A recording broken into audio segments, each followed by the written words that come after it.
80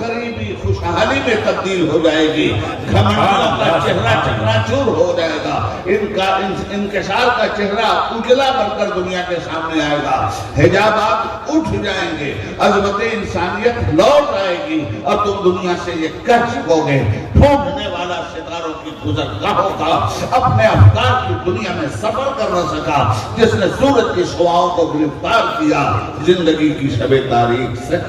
سبحان اللہ، نعرہ تکبیر، نعرہ رسالت، خطیب ہندوستان۔ واہ واہ، مسلمانوں، سب کے نام سے پڑھا گیا سبق نقصان کے اتنے بھیانک چہرے آپ کو دکھا رہا ہے۔ شیر کو درندہ کہتے ہیں، اور آپ ایسے ہی علاقے میں رہتے ہیں جہاں اس طرح کے آسیب اکثر و بیشتر نکلتے رہتے ہیں، مگر درندے کی بھی فطرت کو پہچانیے، جب تک بیچارے کو بھوک نہیں لگتی تب تک وہ کسی کا شکار نہیں کرتا، بھوکا ہوتا ہے تب وہ شکار کرتا ہے، اور پیٹ بھر جاتا ہے تو سامنے سے جانور گزرتے ہیں اور وہ مسکرا کے کہتا ہے چلے جاؤ سب خیریت۔ جب بھوک لگی تب درندے نے کسی کو چیرا تھا، مگر وارے دور حاضر کا علم حاصل کرنے والے درندوں، تمہاری بھوک کیوں نہیں مٹتی؟ ننھے ننھے بچوں کو پھاڑ رہے ہو، ماؤں کے پیٹ سے بچے نکال کر نیزوں پہ اچھال رہے ہو، پھر بھی تمہاری بھوک نہیں مرتی، ماؤں لنچنگ رات کے اندھیرے میں نہیں دن کے اجالے میں کر رہے ہو، پھر بھی تمہاری بھوک نہیں ملتی، رشوت خوری کر کے آدم خور بن چکے ہو، پھر بھی تمہاری بھوک نہیں مٹتی۔ وہ جانور بھی اگر اللہ زبان دے دیتا تو شرمندہ ہو کے تم پہ لعنت بھیجتا کہ ہم اپنی ضرورت ہی کی بنیاد پہ شکار کرتے ہیں، مگر تمہاری کون سی ضرورت ہے کہ بم برسا رہے ہو؟ تمہاری کون سی ضرورت ہے کہ انسانیت کو تباہ کر رہے ہو؟ یہ ایٹم بم کسی جاہل نے نہیں بنایا ہے، یہ ہوائی جہاز سے اڑنے والے اور بم برسانے والی طاقتیں جاہلوں کی پیداوار نہیں ہیں، یہ مشین گن جاہلوں نے نہیں بنایا ہے، یہ توپ اور ٹینک جاہلوں نے نہیں بنایا ہے، سب کے پیچھے پڑھے لکھے تخریب کار موجود ہیں۔ تو جب تم سب کے نام سے پڑھو گے تو تم بم برسانے کے علاوہ کرو گے کیا؟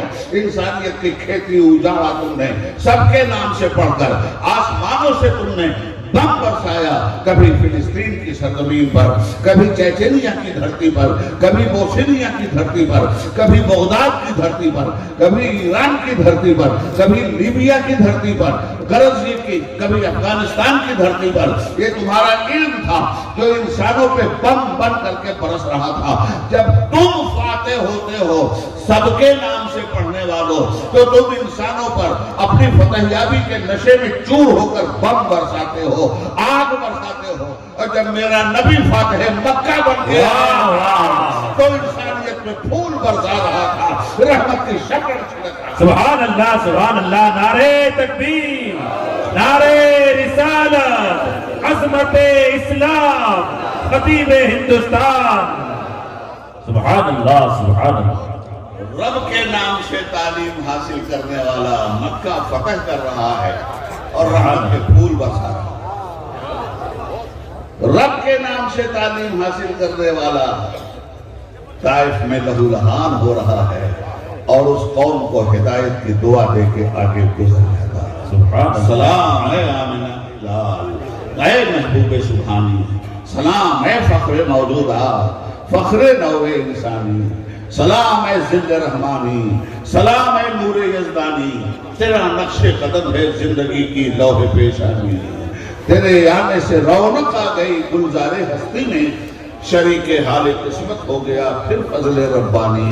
حبیبی یا رسول اللہ، تیرا در ہو میرا سر ہو، میرا دل ہو تیرا گھر ہو، تمنا مختصر سی ہے مگر تمہید طولانی، سلام اے آتشی زنجیر باطل توڑنے والے، اور سلام اے خاک کے ٹوٹے ہوئے دل توڑنے والے۔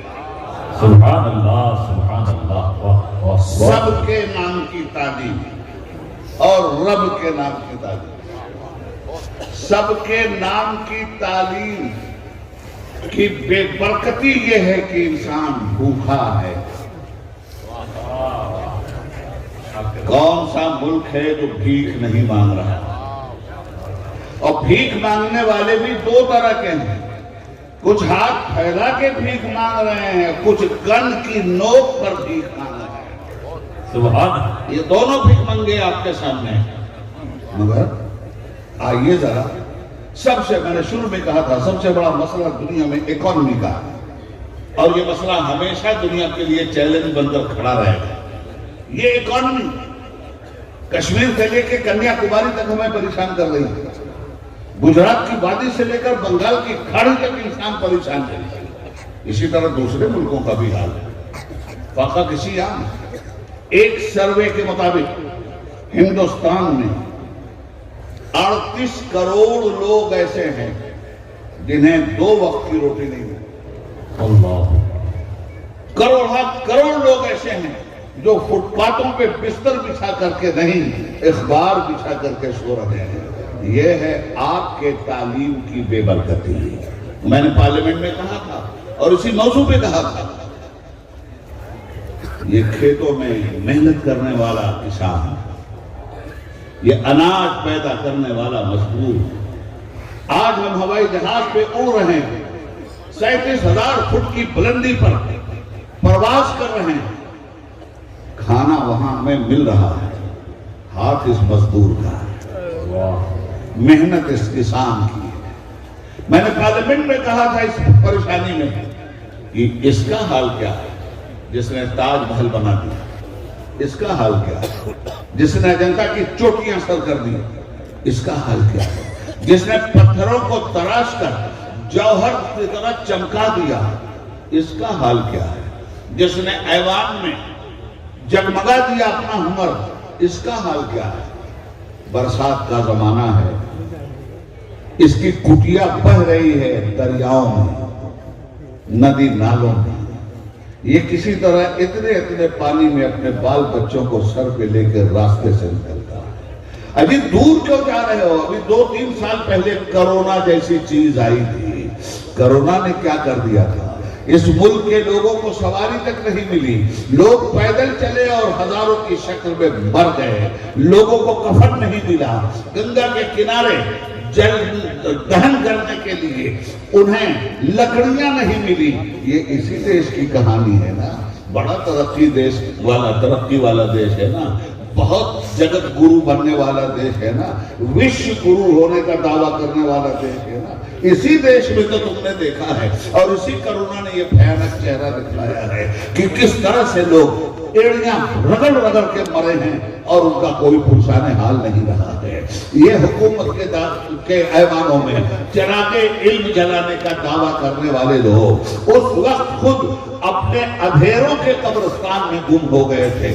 میں آپ سے کہنا چاہتا ہوں کہ اتنی بڑی تباہی آئی اور اتنی بڑی تباہی کے بعد بھی ہم دنیا بھر کے دعوے کر رہے ہیں، دنیا بھر کی چیزوں کی باتیں کر رہے ہیں، اور اس طرح سے انسان، برسات کا زمانہ ہے، کٹیا بہ رہی ہے، پیڑ پہ آدمی چڑھا ہوا ہے۔ کیونکہ میری پولیٹیکل لائف بھی ہے، میں نے سب دیکھا۔ اب کیا کر رہے ہیں ہمارے پڑھے لکھے لوگ، ایوان اقتدار پہ بیٹھے ہوئے لوگ، ہیلی کاپٹر سے جائزہ لیا جا رہا ہے کہ باڑھ کا پانی کتنے اوپر آیا ہے، اور ہیلی کاپٹر سے بسکٹ گرائے جا رہے ہیں، پاو روٹی گرائی جا رہی ہے، کھانے کے سامان گرائے جا رہے ہیں ان کے لیے، یہ ہیلی کاپٹر سے نظارہ ہو رہا ہے۔ عرض یہ کرنا چاہتا ہوں کہ اسی کے ہاتھ کی تو سب لیلا ہے۔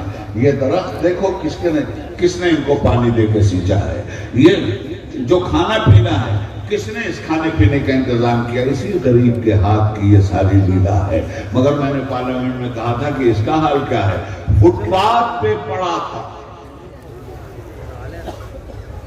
وہ بھوک سے مرا تھا، فٹ پاتھ پہ پڑا تھا، وہ بھوک سے مرا تھا۔